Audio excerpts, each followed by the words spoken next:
So in talking about the vision for housing and support in 10 years' time, I want to highlight 4 areas. And the first one is very similar to what Glenn has said, which is that there's enough housing for everyone, and I think we actually should be ambitious in our aspirations on that. And that there's a far wider range of housing and support options available to people, and particularly to people with complex support needs.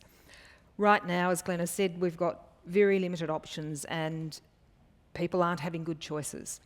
So the second thing across the next 10 years would be that housing is far more physically integrated amongst general housing, not segregated, as we've seen in the past. And thirdly, I would want to see housing for people with disabilities considered as part of mainstream housing and urban design. That is, it's no longer considered a disability issue, but a housing issue. There's more power in thinking of it that way. And when you think of it that way, government and all players in the housing field would need to see it as something they need to include when planning for housing. This means it's recognised as everyone's responsibility because people with disabilities are part of the community, not a separate group of people. And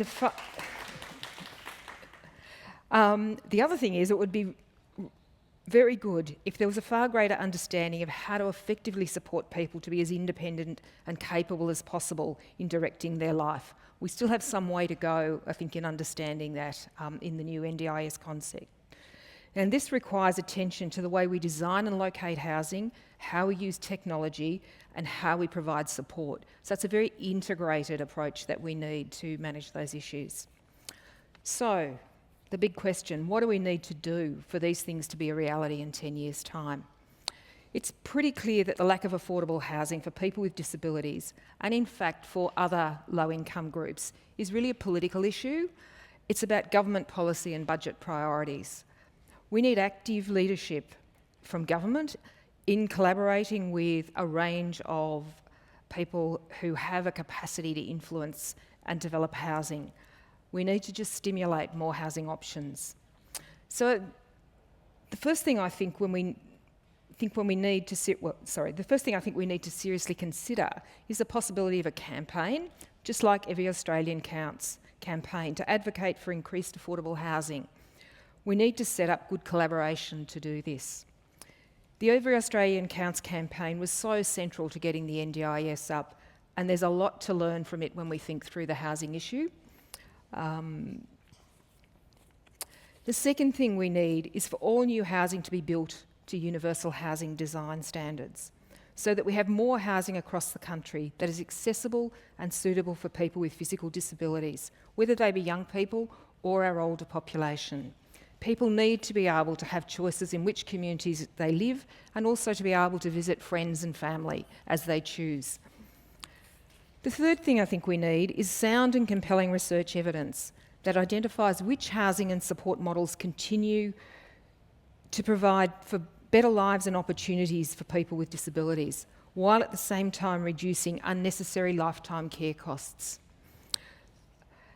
And as Glenn has said, that's a key driver for the NDIS and will continue to be important while it's in operation. We actually really need to know what makes the difference in the lives of people with disabilities, while at the same time using the funding available from the NDIS in a way that has most impact. The Summer Foundation is working with other partners to demonstrate and evaluate possible ways of achieving parts of the vision outlined for people with high support needs. And the video you saw is just one little glimpse into some of that work. 2 innovative projects in Victoria and South Australia for people with significant disabilities are already showing how in the right housing, with use of technology and skilled support, people with significant disabilities are able to experience new and more empowered ways of living and see new possibilities for their future. And that's just so exciting.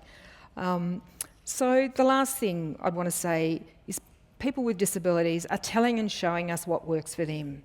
We're actually learning from a lot of people who are in this room who've been inspirations, I think, in terms of the courage and the bravery with which they are looking at new options for themselves, and we need to learn from that.